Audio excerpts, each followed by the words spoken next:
É um prazer estar aqui, discutir com vocês.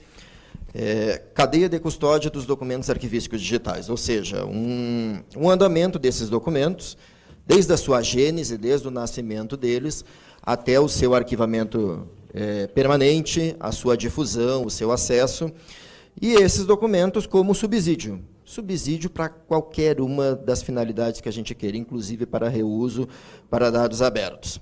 Para eu falar, antes da cadeia de custódia, eu tenho que falar do documento arquivístico. Quem é o documento arquivístico que a gente aborda, que é o nosso escopo? É aquele documento que ele está ligado à função da instituição, à atividade. O fotógrafo a gente está muito acostumado com o documento arquivístico, o texto, né? O textual, uma ata, uma carta, um memorando. Qualquer registro institucional da nossa instituição que tem a ver com essa função, com essa atividade, ela é o documento arquivístico, ele é. Uma fotografia, um fotógrafo sai da instituição para fazer um registro, isso é documento arquivístico, isso é fonte de prova. Ele tem que ser preservado, esse documento ele tem uma blindagem, ele tem um tratamento especial. Aquela foto, por exemplo, que no meio do caminho aquele fotógrafo registrou, ele não é documento arquivístico se ele não estiver relacionado à atividade da instituição, seja meio ou seja fim. Então, esse é o nosso objeto. Se digital, esse documento é específico, ele tem que ter um tratamento especial. Ele tem especificidade e ele tem complexidade. Ele é fonte de prova, ele é orgânico, ele é original e ele é único. Não tem como eu dizer, eu quero produzir documentos arquivísticos ou não, ele é compulsório. E outra coisa do documento arquivístico é que, geralmente, ele me imputa algo, mesmo que eu não queira. Vocês passam na frente de uma instituição pública e, provavelmente, vai ter uma câmara de monitoramento registrando aquilo ali. Aquilo é um documento arquivístico e aquilo pode imputar algo de vocês. Ele é fonte de prova. Uma pessoa nasce, é produzido um documento arquivístico. Sai uma sindicância na instituição de vocês, é um documento arquivístico. Ele é um pilar da humanidade. Sempre foi assim. Qual é o problema que nós estamos vivendo hoje? É que esse documento, que até então era produzido em suportes analógicos, em suportes convencionais, eu não gosto muito dessa palavra, mas analógicos, eles têm uma materialidade. Uma materialidade que eu não precisava ficar tão preocupado no andamento desse documento, ou seja, nessa cadeia de custódia, porque qualquer coisa que acontecesse naquele documento, eu tinha uma possibilidade de fazer uma análise forense naquele documento em qualquer tempo e analisar o que foi feito. Um memorando assinado por um pró-reitor, uma ata assinada pelos membros do colegiado. Quando esse documento virou digital, tudo mudou, tudo complicou, tudo ficou mais específico. E nós estamos falando de um documento que ele imputa algo e ele tem a ver com a vida de vocês. Ele é um documento que registra a vida de vocês, ele é um documento que registra as atividades de vocês, ele imputa algo a vocês. Ele tem uma blindagem, inclusive, quando ele é permanente. Eliminar um documento nas fases corrente e intermediária, um documento que não é de guarda permanente, ele pode caracterizar uma penalidade. Agora, ele só configura crime, Lei 8.159, artigo 25, quando ele é permanente. Então, olhem só, aquele costume que nós tínhamos daquela blindagem com aqueles documentos textuais, memorando, ata, etc., agora eu tenho que ter cuidado, por exemplo, com e-mail. Um e-mail pode ser documento permanente. O website, o portal de vocês, ele pode ser um documento permanente. Essa decisão de ser permanente ou não é institucional quando ele é um documento público. Essa decisão vem do Conselho Nacional de Arquivos e do Arquivo Nacional. Ele é, assim como a dissertação e a tese. A dissertação e a tese das universidades é documento permanente. A eliminação desses documentos configura crime. O que vem acontecendo é que a gente vem negligenciando esses cuidados, essas atividades. Nós já vimos instituições, universidades federais, que, ao não cuidar arquivisticamente desses documentos, transferiram esses documentos para a área de biblioteca. Gente, o que aconteceu? A biblioteca pensou nesses documentos como um material de referência. Esse material não tinha tanta busca, tanto uso, lançaram um edital, não tinha gente que queria recolher aqueles materiais, o que fizeram? Eliminação. Cometeram um crime.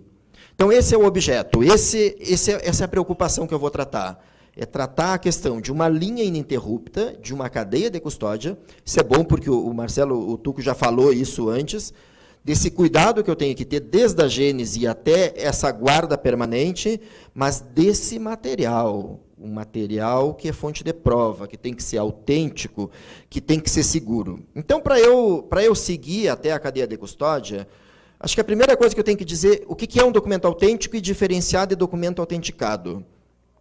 Documento autêntico é aquele documento que nasceu num ambiente controlado, num ambiente que tem uma manutenção, que tem uma gestão, tanto arquivística quanto de TI, e que teve essa linha ininterrupta. Isso é um documento autêntico. Se rompeu essa cadeia de custódia, se rompeu essa linha, esse documento nunca mais vai voltar a ser autêntico. Nunca mais. O que eu posso fazer, quando muito, com esse documento? Autenticar. Autenticar é o que está dito aqui, é uma manifestação de autenticidade, é temporal. Uma pessoa vai lá e declara esse documento autêntico. Quando eu faço isso, quando eu assino, quando eu ponho uma assinatura digital, é uma pessoa que está fazendo isso. É um pró-reitor, é um secretário, é alguém que tem autoridade para fazer aquilo. Mas, olhem, a responsabilidade desse documento é desta pessoa que está declarando, é uma declaração de autenticidade. Jamais esse documento vai ser autêntico, jamais, porque ele perdeu aquela linha. Quando eu faço uma digitalização de um documento, olhem só, ele nunca vai ser autêntico. Eu tiro uma imagem, eu tiro uma fotografia daquele documento, eu assino digitalmente, e é fundamental, sim, uma digitalização autenticada, mas ele não vai ser autêntico nunca, ele vai ter uma autenticidade referenciada a um analógico, porque tem uma ciência que se preocupa e que faz isso, que é a diplomática que confere a autenticidade desses documentos. Então, não pode haver eliminação. A gente vê, às vezes, até legislações que têm problemas de concepção e fazem a eliminação. O judiciário já se posicionou muito fortemente em relação a isso. Mas, ao mesmo tempo, essa digitalização ela também tem que ter essa cadeia de custódia. Não adianta eu digitalizar um documento, digitalizar um acervo e colocar isso num website, sem um controle, com uma possibilidade de adulteração, mesmo a assinatura digital, mesmo numa conversão. Esse documento digitalizado, declarado autêntico, ou seja, autenticado, ele tem que ter esta mesma cadeia de custódia. Então, ele tem que ser inserido aonde? Naquela linha ininterrupta, do SIGAD até o RDC-ARC, até o repositório arquivístico digital confiável. E aí, a divisão da autenticidade, nessa resolução nossa do CONARC, resolução 37, ela especifica que a autenticidade ela é dividida em dois componentes, a identidade e a integridade. Quando eu digitalizo, eu garanto a identidade, eu não garanto a integridade. A integridade está ligado a quê? A forma fixa. Está ligado à fixidez daquele documento. Uma informação que foi fixada num determinado suporte. O controle desse registro. Migrou esse documento, tem que ser documentada essa migração. Quem é que faz essa documentação de uma forma que não haja interrupção? O repositório arquivístico digital confiável. Ele registra, ele documenta todas essas migrações, ele vai controlando essas migrações e essas alterações de suportes. Então, o que é que nós temos? Tem uma especificidade desse documento, ele precisa ser autêntico, não adianta eu só dar acesso, eu tenho que ter uma garantia de que não houve alteração. Um prontuário eletrônico de paciente, um documento arquivístico. Gente, um prontuário eletrônico de paciente, eu tenho que manter esse PEP autêntico, às vezes por mais de 100 anos. Um descendente meu, ele pode querer acionar a justiça, depois que ele adquiriu recursos financeiros, 40 ou 50 anos depois, para requerer, por exemplo, um erro médico que foi feito comigo. E esse prontuário tem que ser mantido autêntico, controlado, fonte de prova, seguro, num ambiente controlado. Isso não dá para ser feito, por exemplo, num banco de dados. Isso não dá para ser feito num ambiente que não tem uma rastreabilidade, uma retroagibilidade desses documentos.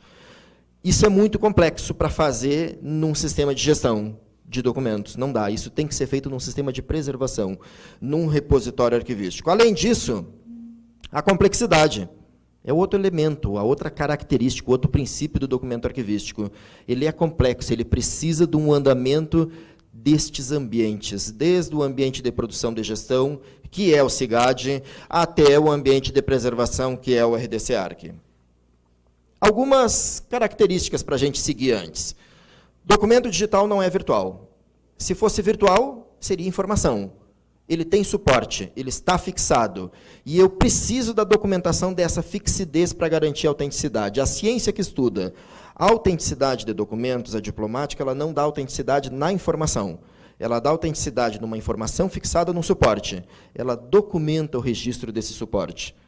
Essa alteração de suporte não pode ser feita manualmente. Ela tem que ser feita por um ambiente controlado e documentado, com os metadados específicos para isso, que são os metadados premes, que controlam a questão da fixidez. Conteúdo e suporte são entidades separadas, mas são indissociáveis, isso sim.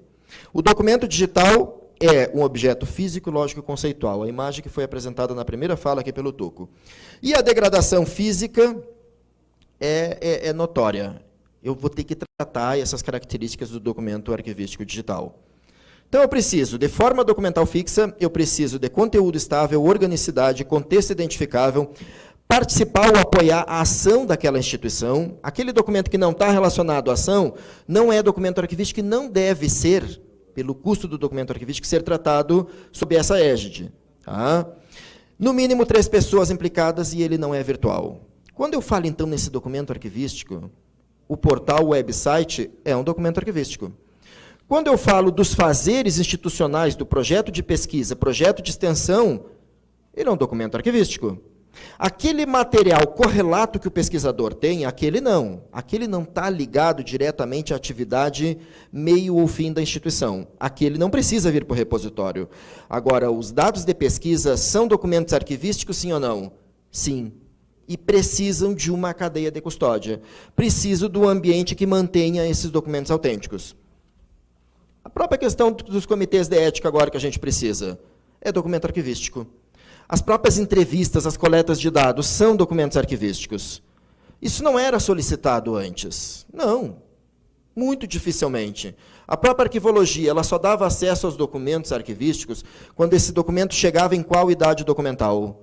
No permanente. Somente documentos da terceira idade. Eu chegava na instituição de vocês e eu pedia documentos do corrente intermediário e vocês me diziam o seguinte, somente quando isso chegar no permanente. O que a lei de acesso mudou hoje?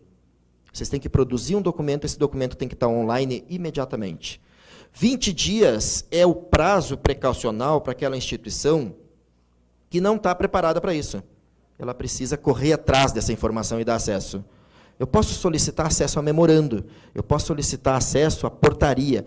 Qualquer documento institucional de vocês têm que me dar acesso imediato. Vocês não podem me dar acesso a um documento que ele tem um problema de autenticidade, que ele está registrado num banco de dados e que pode ter sido adulterado, que não tem uma trilha, que não tem um controle. Eu não vou acreditar. Vocês não vão acreditar no inquérito que vocês foram acionados e que o controle desse inquérito todo digital pode ter sido adulterado daqui a 20 anos. 20 anos são 4 a 5 reitores, 4 a 5 gestões institucionais que foram trocadas, diretores de CPD. Então, imaginem a fragilidade. Eu estou falando um tempo muito curto em documento arquivístico. Eu podia falar aqui em portarias por 100 anos, portarias por 150 anos, prontuário eletrônico de paciente por 200 anos. Então, olha só, enquanto esse documento ele era analógico, o que nós tínhamos? Um referencial de 1922 de Jenkinson, do Sir Hilary Jenkinson. Esses documentos só precisavam andar da fase de produção, corrente e intermediário, para uma instituição arquivística. Ou seja, vocês produzem documentos nos setores de vocês, e aí chega um determinado momento que esse documento permanente vai ser recolhido para onde? Para o arquivo geral, para o arquivo permanente. Isso era suficiente. Rupturas dessa cadeia não eram tão neuróticas quanto tem que ser hoje. Desculpe a palavra neurótica. Eu podia deixar um memorando sobre a mesa, eu podia deixar uma ata sobre a mesa, fora de um controle todo documentado. Por quê? Porque se alguém adulterasse aquela ata, eu ia fazer uma análise forense e eu ia verificar o quê? Que houve uma adulteração ali. Era passível. Eu pergunto para vocês, esse mesmo registro num banco de dados, uma cadeia de bits, existe esse controle automático nos sistemas de gestão de banco de dados de vocês para fazer esse controle? De que alguém adulterou isso em 20, 30, 40 ou 50 ou 100 anos? Não, não existe. Isso dava conta lá. Esta cadeia de custódia dava conta. A arquivologia teve que se rever. Ainda em relação a isso, a área de arquivo ela teve 5 marcos documentados na sua literatura. Desde a questão da importância dos arquivos, da questão da abertura dos acessos, até este 5º marco em 80, quando começaram a ser produzidos documentos eletrônicos. Olhem, não era documento digital ainda. O documento eletrônico ele pode ser um documento analógico. Uma fita VHS é um documento eletrônico, não é digital, é analógico. Ele não tem o problema da fixidez, porque ele não é uma cadeia de bits. O problema é quando esse documento vira uma cadeia de bits. Até aqui ia tudo bem. Geralmente nós usávamos esses sistemas computacionais para produzir o quê?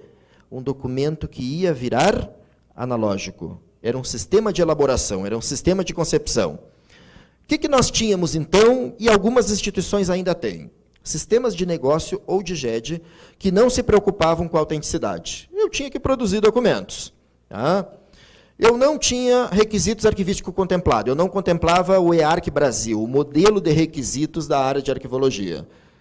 É uma questão brasileira? Não, gente, não é. Estados Unidos, por exemplo, o seu modelo de requisitos é qual? O DOD 5015.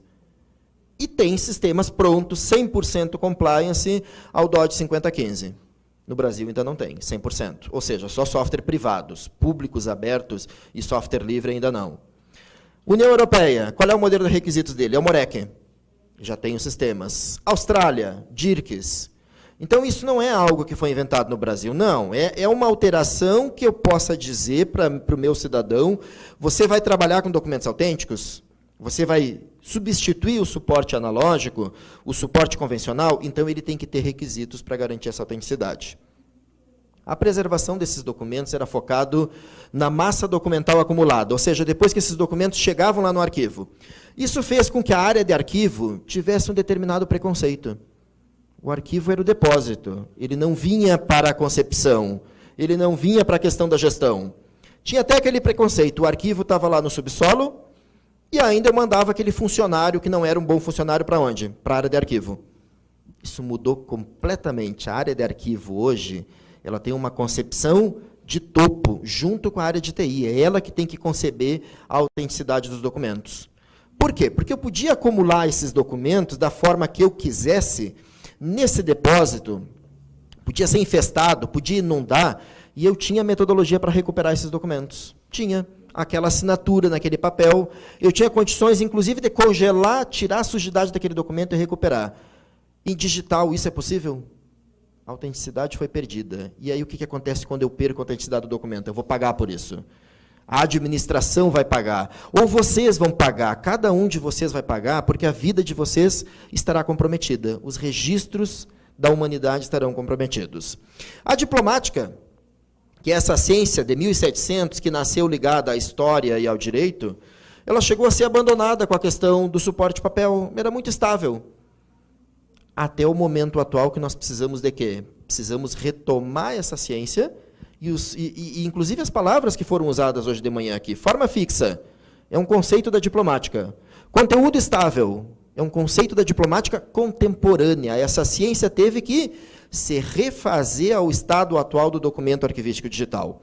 O acesso era só no permanente, não era? Eu só conseguia ter acesso aos documentos institucionais que chegassem no permanente. Hoje eu posso pedir acesso a um documento que está sendo produzido hoje, um memorando ou uma autorização que foi feita para uma viagem hoje, uma diária que foi feita hoje, e vocês têm que me dar acesso. A lei de acesso mudou muito. A lei de acesso tem feito com que a pesquisa de mestrado e doutorado, às vezes, nem seja mais feita por entrevista e por questionário. Eu faço perguntas via LAI, e eu tenho uma garantia de resposta. A lei de acesso tem instrumentalizado o aluno de graduação que não recebe a prova que ele fez com o professor, e o professor não quer dar aquela prova, achando que a prova é sua, e o aluno pede via LAI, via lei de acesso, no portal da transparência, em até 20 dias tem que estar acessível aquela prova, ou então inquérito pela CGU, um processo administrativo disciplinar. O cidadão, aquele que ia na prefeitura, pedir informações do seu IPTU, que não era bem atendido, agora ele consegue fazer um pedido via lei de acesso à informação. Então, olhem como está acontecendo um empoderamento que as instituições vão ter que se preparar. Vocês estão preparados, por exemplo, as instituições de vocês, para começar a responder sobre as demandas de dados abertos? sobre as demandas dos dados de pesquisas que vão começar a ser solicitados, sobre os códigos de ética dos professores e das pesquisas que foram desenvolvidas, e que esse professor não tem nada dentro do seu departamento, mas que a instituição vai ter que responder. Se eu pedir para vocês o website ou o portal da instituição de vocês de 2005, é um documento arquivístico, vocês conseguem me entregar preservado?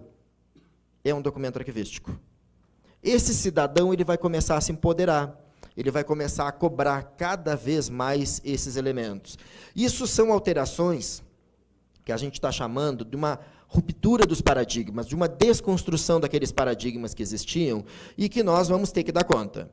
Então, que elementos nós temos claro?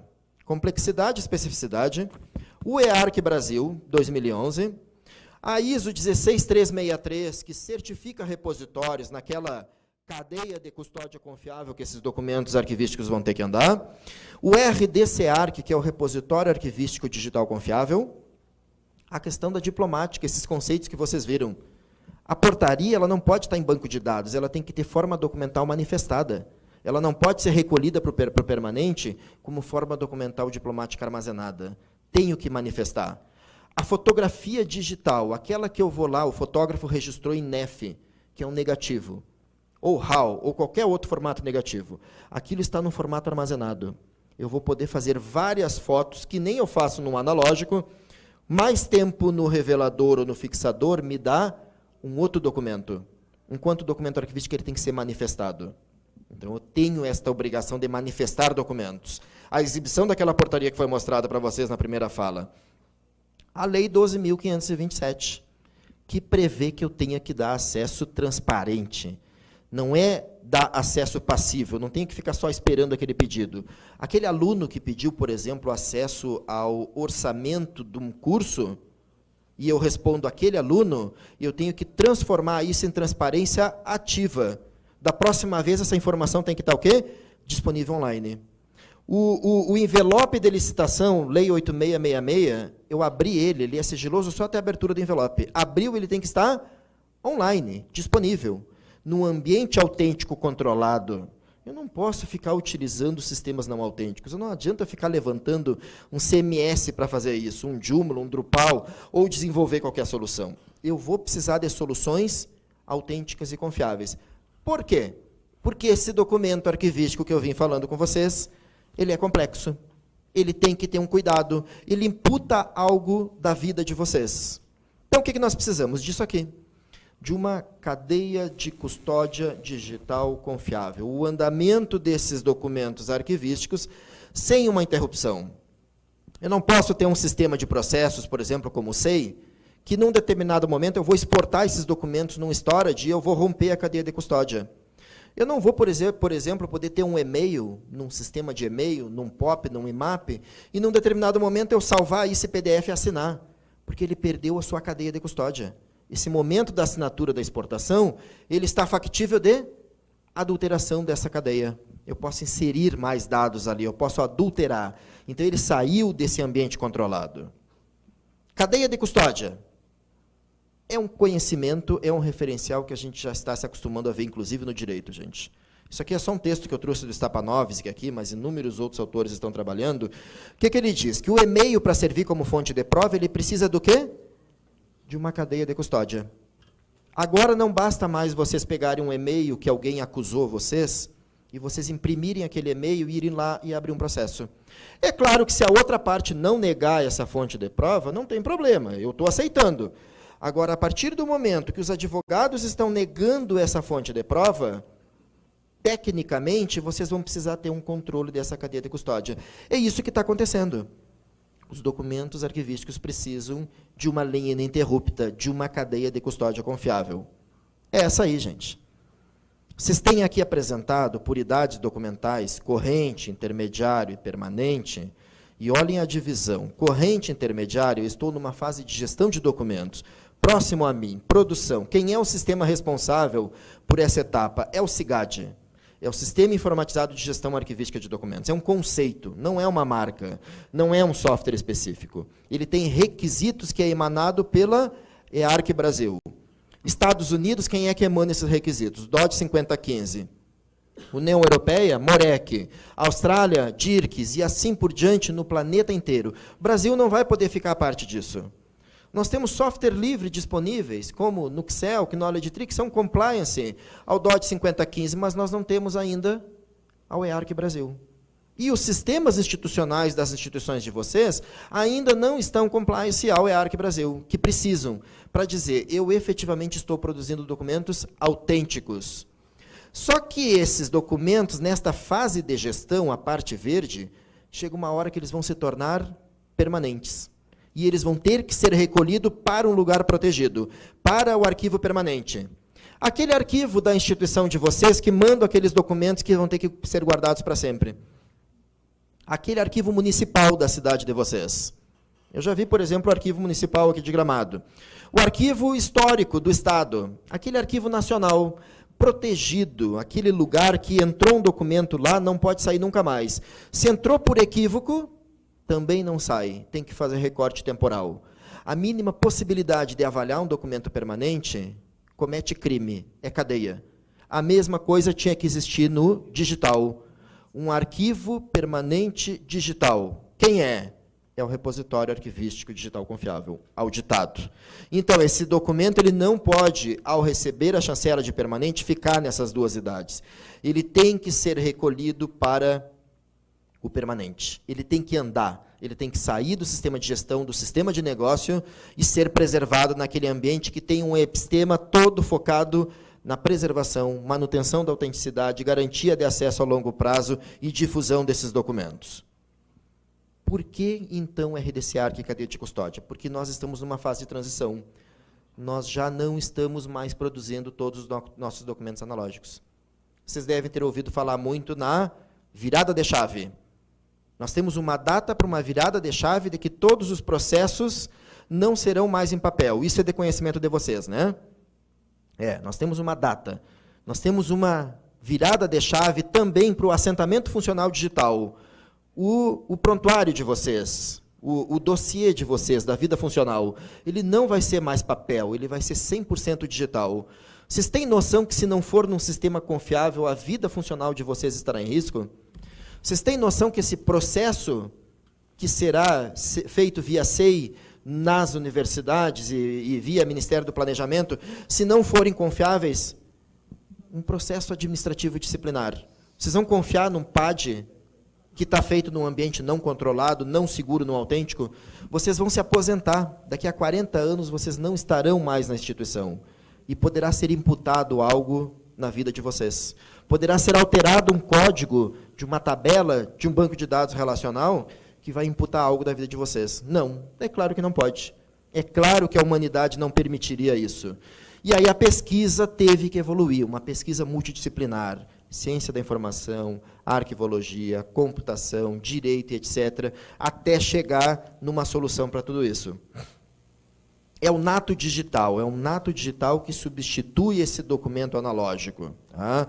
A autenticação é outra coisa. Aquilo que eu falei no começo, o documento autêntico é aquele que nasceu e não houve interrupção da sua cadeia de custódia. Declaração de autenticidade, eu poderia pegar um documento falso aqui, totalmente apócrifo, e assinar ele e declarar como autêntico. Pronto, é isso que é autenticação. É isso que é uma declaração de autenticidade. É muito diferente de documento autêntico. Como é que iriam andar esses documentos? Como é que iam andar entre essas idades? Nós necessitamos criar um modelo de referência que é o WISE, que é uma ISO internacional, a 14721, que no Brasil virou uma NBR, uma norma brasileira recomendada, que especificou o quê?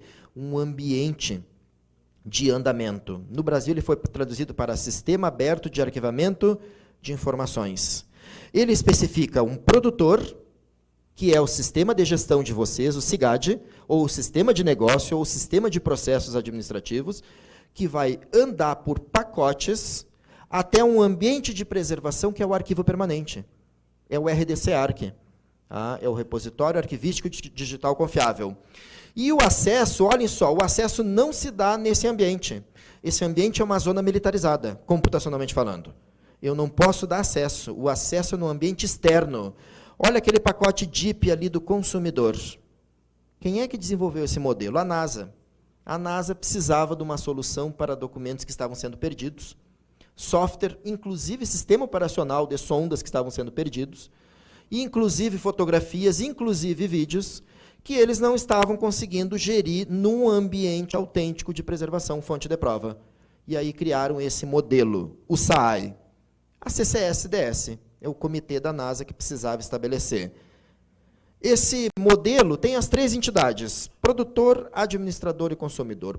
Produtor é o SIGAD, é o sistema de negócio. Administrador é o arquivo permanente digital. E o consumidor é a plataforma de acesso, é o ambiente que vai dar acesso. Olha a imagem aí. Como é que eu ando entre esses ambientes? O produtor gera um pacote chamado de SIP, um pacote de submissão, andando nesta cadeia de custódia ininterrupta. Chega no repositório e ele vai preparar um WIPE, é o arquivo permanente. E o DIP é para disseminação, é o acesso naquele ambiente externo. Olhem os 3 pacotes, o SIP, o WIPE e o DIP. O SIP vai sair do sistema de negócio de vocês. Eu fiz a mesma cadeia de custódia para vocês agora, a mesma, aquela que vocês viram com as 3 idades, só que agora eu representei ela com os 3 ambientes, ou com as 3 plataformas. Ambiente de gestão de documentos lá no azul, coincidindo com o acordo EARC Brasil, que vocês devem fazer o download. Tá? Baixem, EARC Brasil, está lá no Conselho Nacional de Arquivo. Tá? Resolução do Conselho Nacional. Então, aquela fase é a fase de gestão. Tem sistemas em software livre, tá? Tem sistemas proprietários que fazem a gestão. Somente idades corrente intermediária. Findou essas idades, como é que esses documentos têm que sair? Por pacote SIP, que serão submetidos ao repositório, ao RDC-ARC. Vocês viram que eu estou botando nomes agora, né? Um dos RDC-ARCs é o Arquivemática, que contempla em software livre, e também foi falado hoje de manhã, contempla esses requisitos arquivísticos. Tá? Controla a autenticidade desses documentos. Prepara o WIPE, resolução 43 do CONARC, que estabelece esses requisitos. A pergunta é, a instituição de vocês produz documentos arquivísticos digitais e não tem um RDC-ARC? A cadeia de custódia digital está comprometida na instituição de vocês. Vocês não têm arquivo permanente digital ainda. É isso, vocês vão ter que ficar mantendo documentos permanentes em fase de gestão de documentos, que fragiliza esse documento. E olha o acesso não pode ser dado aqui. Por que o DSpace não é um RDC-ARC? Por que ele não é um repositório arquivístico? O DSpace dá o acesso no ambiente de preservação. Ele não dá o acesso no ambiente externo. Não é escopo do DSpace, não tem erro nenhum nisso. Não é escopo, não é. Tanto que a instituição, quando precisa ter documentos autênticos, ela, além do DSpace, do repositório institucional, o que ela lança a mão? Do Arquivemática. Isso tem acontecido com o arquivo e tem acontecido também com museus. MoMA, foi falado hoje de manhã.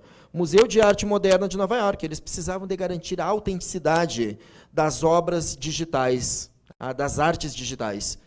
DSpace não dava, nenhum outro repositório, nem o Fedora, não o Fedora distribuição Linux, o Fedora repositório. Eles pegaram um repositório arquivístico para museu, para fazer essa gestão e essa preservação e esse acesso de forma autenticada. Olha o acesso aonde dá, numa plataforma externa, gente, lá no ICA-Atom, lá no Atom.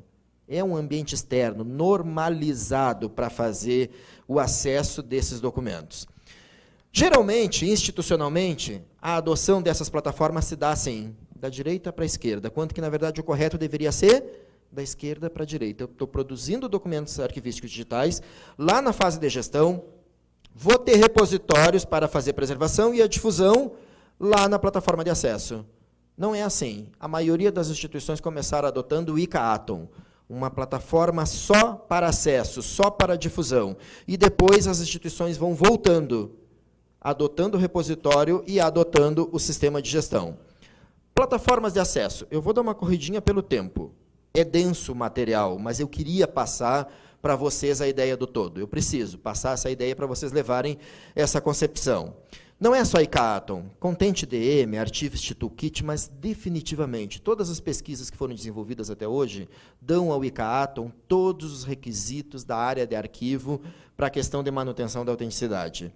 Então, tem 2 plataformas atualmente do ICA-Atom, então, tanto a plataforma 1 quanto a plataforma 2. A plataforma 1 continua em desenvolvimento. É um pouco estranho isso na área de computação, mas é uma necessidade arquivística. Ele continua no seu escopo, inclusive com a questão de tratamento dos bug fixes. A plataforma 2 e vai existir uma plataforma 3, ainda com a 1 em desenvolvimento. Bem provavelmente por uns 40 ou 50 anos, por um processo financiado pelo Conselho Internacional de Arquivos. Esse é o ICA-Atom, essa plataforma de acesso. Essa aí é uma tela lá do ICA-Atom da UFSM. Quando ele foi adotado como esse ambiente de acesso, mas com qual ideia? Desconexo do repositório. Ou seja, com aquela abordagem de inserir documentos arquivísticos ali, reprodução, para dar acesso normalizado. É software livre, grande comunidade, um projeto do CIA, do Conselho Internacional de Arquivos, é LAMP, ou é WAMP, então requer poucos recursos computacionais para adotar uma ferramenta dessas, e ele pode ser conectado a repositório. Então, olhem só esses 3 momentos que eu tenho. O primeiro momento é esse ICA-Atom, que eu inseri os objetos digitais diretamente nele.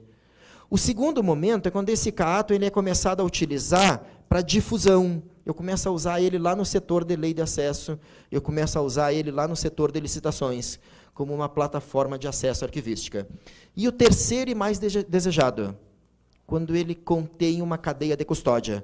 As pessoas não inserem mais documentos no ICA-Atom. Como é que chegam os documentos no ICA-Atom? Por aqueles pacotes. Vai gerar um DIP lá no ICA-Atom, autenticado pelo ambiente de gestão, tanto pelo sistema de gestão quanto pelo sistema de repositório. Exemplos de ICA-Atom.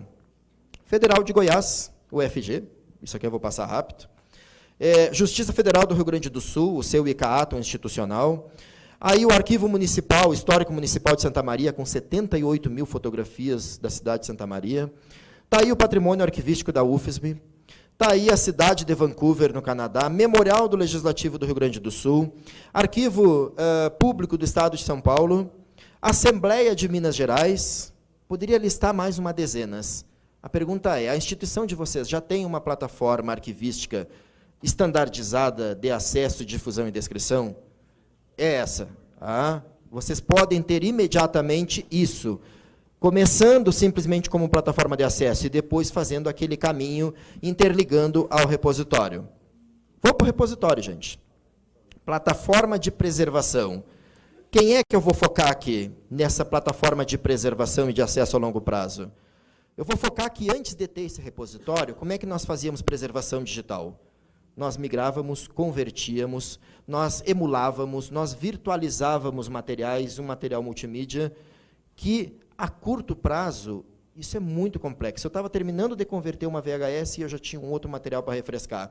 Alguns metadados que estavam se tornando obsoletos, até o momento do repositório. Quando isso passou a ser sistêmico, não é um banco de dados com objetos digitais inseridos, não. É um repositório arquivístico com funcionalidade própria. Ele converte esses documentos, ele controla a fixidez, a informação fixada no suporte. Ele converte e documenta e registra. Aí está o RDC-ARC, a Resolução 43, que vocês precisam ter acesso, que especifica que requisitos são precisos. Aí está a certificação, gente.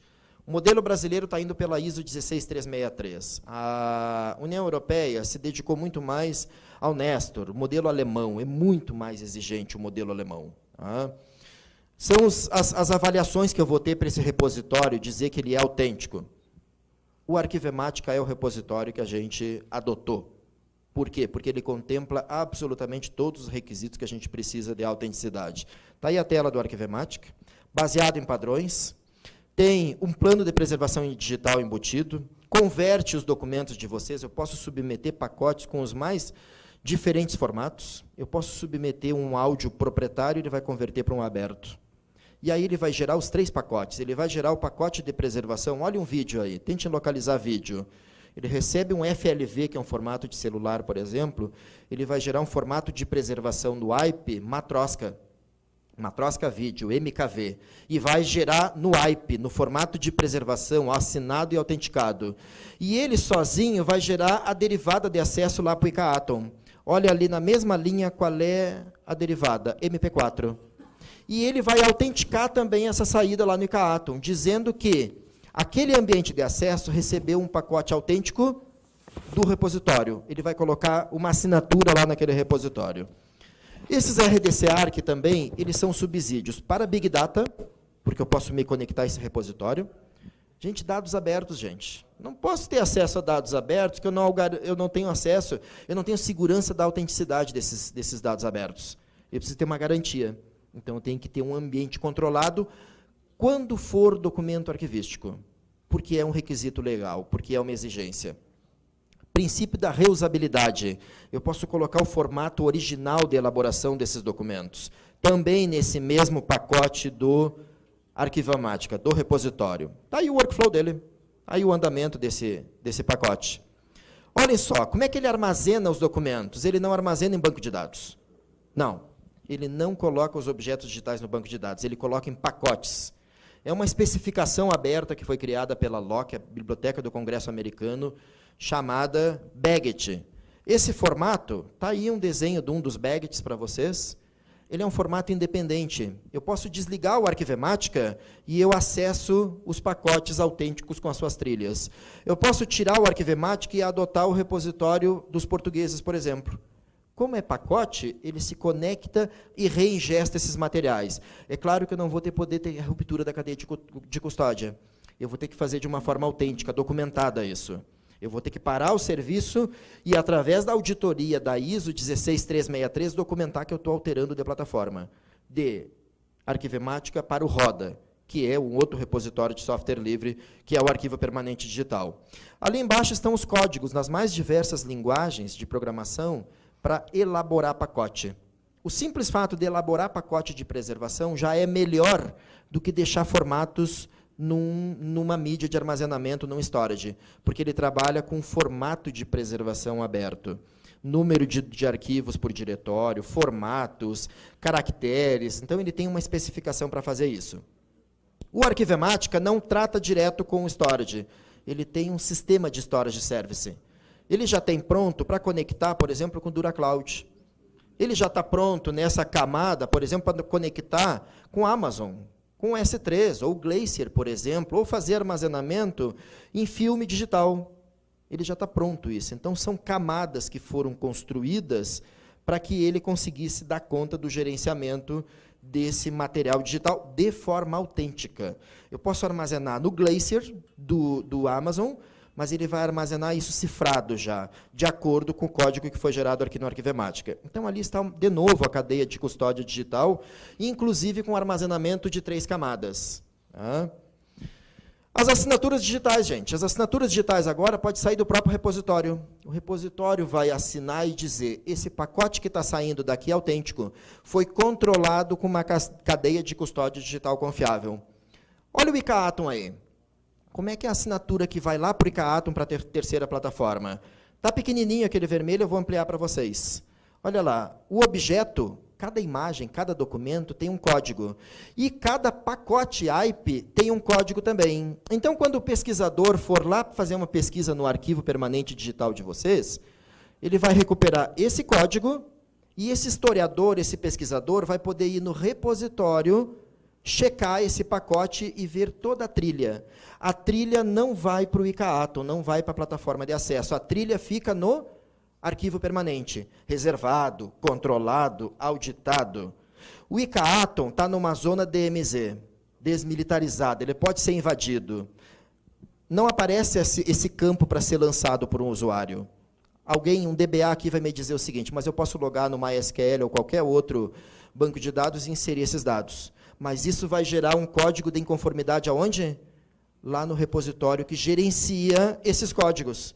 Porque é o repositório da zona militarizada que faz o controle do ICA-Atom. Então, eu não vou me preocupar com o ICA-Atom ser invadido. Não. A minha preocupação está focada no repositório. Isso aqui pode ser até uma digitalização. Eu digitalizei, gerei pacote, e isso foi lá para o ICA-Atom. Vou chegar na última etapa. Olha, eu fui voltando. Plataforma de acesso, ambiente de preservação e ambiente de gestão, CIGAD. Esse é o EARC, já foi falado hoje. Requisitos, 384 requisitos funcionais, obrigatórios para serem contemplados. As perspectivas, um modelo de certificação desses repositórios aqui no Brasil. Temos inúmeros outros sistemas que são candidatos a serem SIGAD no Brasil. O próprio CIE da UFSM, o da Unicamp, o SIGAD da da Aeronáutica, que estão em processo de chegar à totalidade. Totalidade do EARC Brasil hoje, softwares proprietários, naqueles valores que vocês viram que também foi apresentado, nos patamares de 3 milhões, 4 milhões, e dependendo de licença, cores e etc. Aí estão esses sistemas de software livre, que não são compliance ao brasileiro, mas são ao modelo americano, DOT 5015. No Excel, por exemplo, é 100% DOT 5015, mas não é ao brasileiro, que tem especificidade, mas é software livre. Vocês podem baixar o código e seguir implementando os requisitos do modelo brasileiro. Fluxograma de pacote. Só redesenhei a mesma cadeia de custódia. Preparação do pacote no sistema de negócio, arquivemática, que é o repositório, e difusão lá no Wikaatom. Eu vou ter que ter cadeia de custódia, gente, para todos os documentos arquivísticos. Olhem só, até a Câmara, os vídeos de monitoramento têm que ser tratados arquivisticamente. A CGU se posicionou a isso. Foi feito um pedido à CGU, de um vídeo monitoramento, de uma instituição onde foi roubado um carro. Olhem só, a instituição achava que não tinha que dar acesso e tem, efetivamente tem. Por quê? Porque aquilo é documento arquivístico e fonte de prova e não fere privacidade. E aquilo tem que ser tratado sob a égide da cadeia de custódia confiável. A mesma forma, os portais de vocês. Fazer recolhimentos de portais uma vez por ano ou uma vez a cada 2 anos, um freeze, a ferramenta está pronta para isso, e aí vocês vão conseguir responder. O próprio e-mail, fazer uma cadeia de custódia para os e-mails. Aqui é uma forma de falar que agora a gestão dos documentos digitais não é mais nem só da arquivologia e nem só da área de TI. Eu peço a exclusão de um documento permanente, é um sistema de dupla checagem. Esse pedido vai cair lá no Storage Service, lá na área de TI. A área de arquivos não tem mais total autoridade, é uma arquivologia pós-custodial. Ele vai ter que olhar o despacho, o parecer e dizer, eu concordo ou eu não concordo com esse parecer legal. Se concordar, apaga os objetos digitais do repositório. A trilha fica toda a trilha fica lá no repositório e estará acessível aos pesquisadores institucionais. Com a digitalização, o que nós temos? Uma declaração, não é documento autêntico. Documento autêntico somente com a cadeia de custódia. De novo, a cadeia de custódia total, as 3 plataformas, os 3 ambientes de gestão, de preservação, de acesso. Eu dei nome, mas vocês poderão adotar institucionalmente qualquer sistema desenvolvido por vocês ou customizado por vocês. O que existem são requisitos que devem ser contemplados. E aí, para fechar, porque o meu minuto já foi levantado ali, eu vou falar do terceiro cenário de SIGAD. Nós estávamos muito acostumados, lá naquele EARC Brasil, de que esse SIGAD ele tinha que contemplar todos os documentos da instituição, todos. Isso é complexo. É complexo eu tratar todos os documentos da minha universidade. Então, o que nós fizemos lá no CONARC? Nós elaboramos uma nota técnica, número 3, que nós melhoramos esse cenário 1 aqui, ó, que é esse super cigadão, que contempla tudo. Nós instituímos um conceito novo.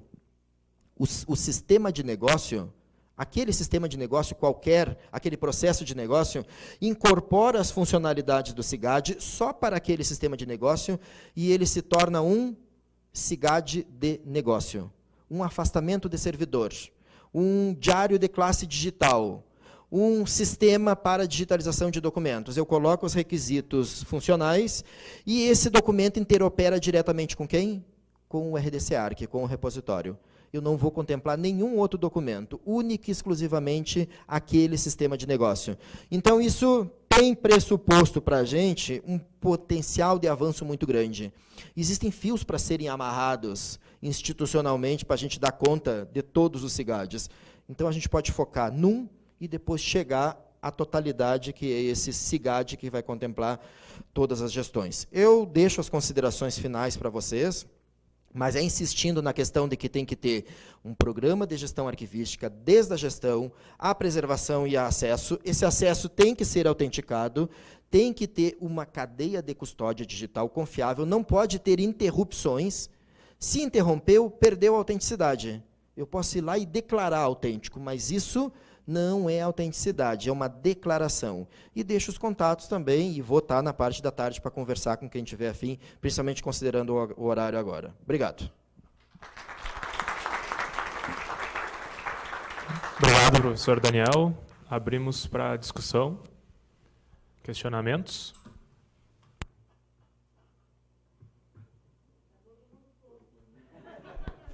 Todo mundo com fome. Eu vou fazer um rapidamente aqui. Ali. Tá.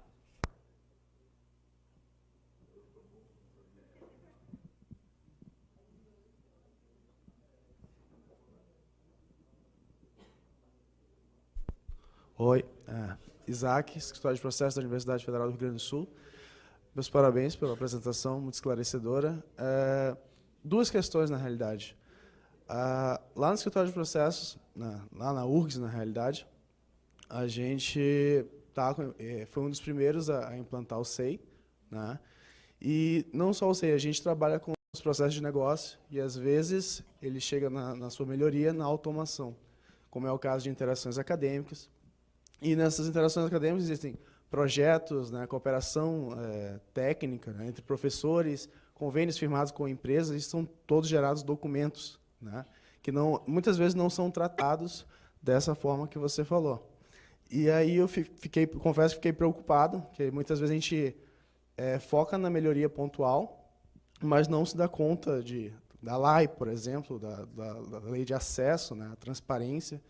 E aí a pergunta voltando um pouquinho agora para o SEI, a sua avaliação sobre o SEI, né, como ele deve ser implementado, e foi bom, não foi bom, e também qual é o papel, tanto porque a gente percebe lá que muitas vezes o escritório de processo coordena a parte do SEI, quando na verdade existem requisitos que o protocolo e o arquivo geral da instituição deveriam estar muito mais atentos, né? Qual é o papel tanto do arquivo geral quanto do protocolo nessas etapas? Obrigado.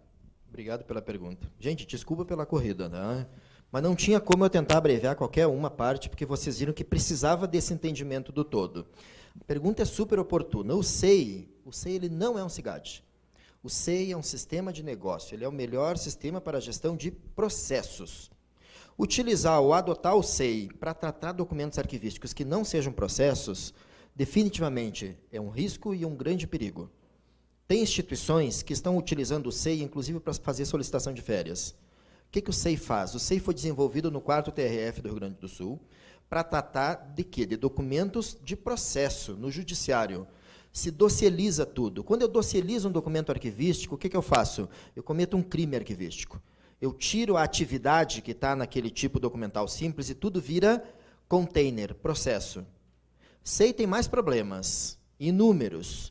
SEI, por exemplo, não deve ser contemplado para nenhum processo simples, não pode ser adotado para memorando, não pode ser adotado para ofício, não pode ser adotado enquanto aquela análise, aquele diagnóstico que nós fizemos, Arquivo Nacional, o GT-SEI, Grupo de Trabalho SEI, esse documento está online para todos vocês, baixem ele, tá? GT-SEI Arquivo Nacional. A gente fez uma análise de compliance de todos os requisitos e colocamos o que precisaria ser feito no SEI para efetivamente, ou ele ser um SIGAD, contemplando toda a gestão arquivística de todos os documentos, ou então fazer o quê?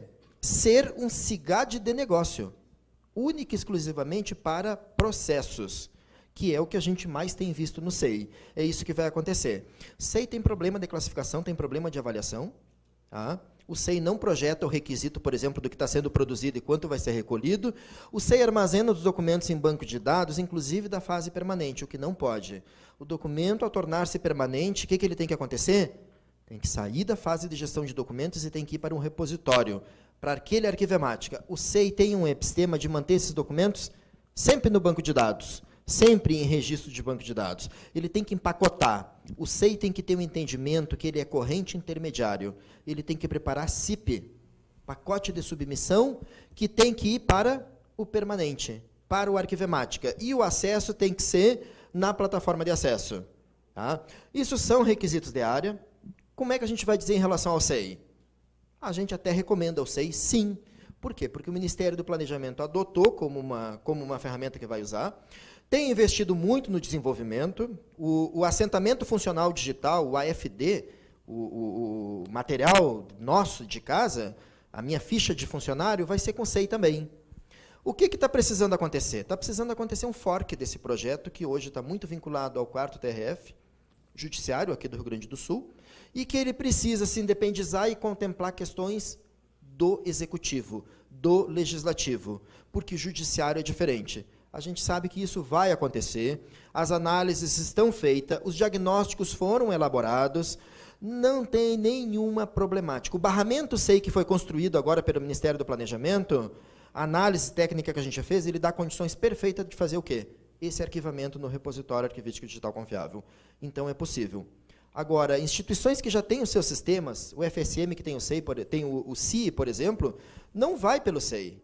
Nosso sistema tem muito mais funcionalidade e está muito mais compliance aos requisitos funcionais e à cadeia de custódia do que o próprio SEI.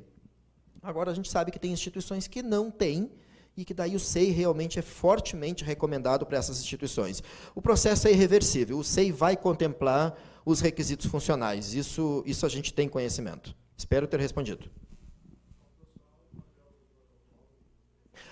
Exatamente. Essa é uma questão fundamental. A responsabilidade do documento arquivístico é da área de arquivo compartilhada com a área de TI. Esse é um novo epistema da arquivologia pós-custodial. Respondem de forma compartilhada. Se alguém pedir para a instituição de vocês, eu quero o website de 2005, vão ter que dar conta. Vocês têm esse website hoje recolhido? Ele não precisa ser feito uma vez por mês, gente. Ele pode ser feito uma vez por ano, ele pode ser feito uma vez a cada 2 anos, mas essa política tem que existir desse documento arquivístico. Eu não posso fazer um pedido de acesso a esse portal e vocês me dizerem o seguinte: eu nunca preservei esse documento. Nunca. Eu posso juridicamente fazer um desdobramento que vai causar responsabilidade tanto em quem? Na área de arquivo e na área de TI, que são copartícipes nessa gestão. Então, note, eu preciso emanar essa política, eu preciso de marco legal, eu preciso de emanar essas questões e dizer, olha, a partir de agora vai ser desta forma. Porque nós estamos falando de um novo momento, não vai mais existir o documento papel. As viradas de chave estão desta forma. Nós estaremos única e exclusivamente com registros digitais que precisam desta cadeia de custódia. Caso contrário, a instituição estará em perigo e a vida de vocês vai estar em perigo. Definitivamente, os meus registros estarão nesses registros digitais. Então, existe essa coparticipação, área de arquivo e área de TI. Mais 2 questionamentos, rapidamente, só para fechar, porque a gente está com... Tá, vou microfone, por favor.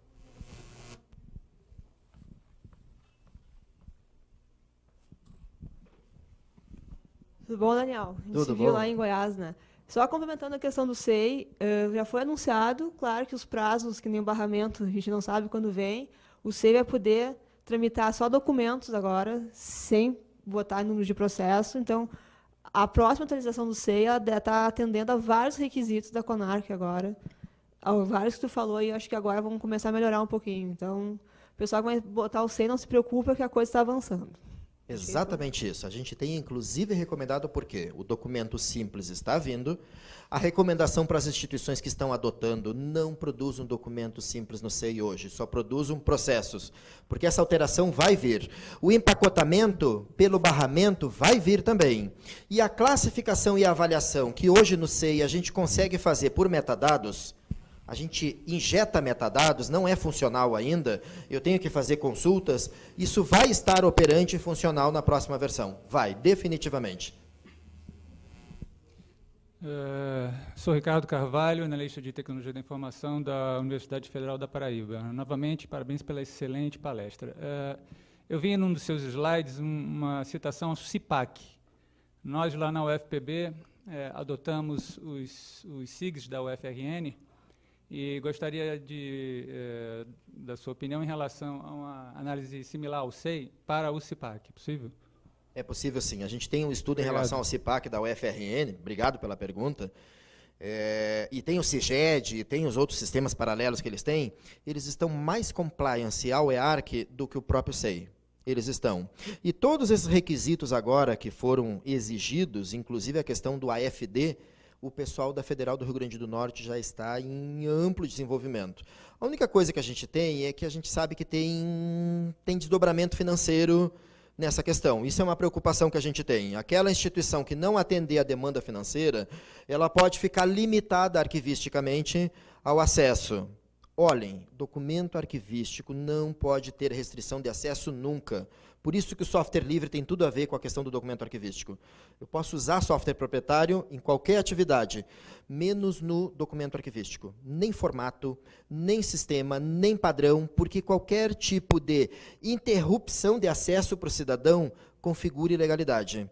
Poderia-se juridicamente demonstrar uma ilegalidade de que aquele sistema, de alguma forma, ao já ter versões mais atualizadas que propiciam esses requisitos de acesso, não estão sendo contemplados nessa instituição. Mas essa é uma tranquilidade. Definitivamente o pessoal da UFRN está muito acorde, sabe da necessidade de uma cadeia de custódia digital confiável, do andamento desta linha ininterrupta, e eles estão atendendo a todos os requisitos. Obrigado, então, pessoal. Sei que o pessoal ainda ficou com questionamentos, dúvidas. Depois o professor já se colocou à disposição, vai estar aí no evento à tarde. Em nome da organização, então, gostaria de agradecer a sua disponibilidade e a apresentação do trabalho. Muito obrigado. Muito obrigado.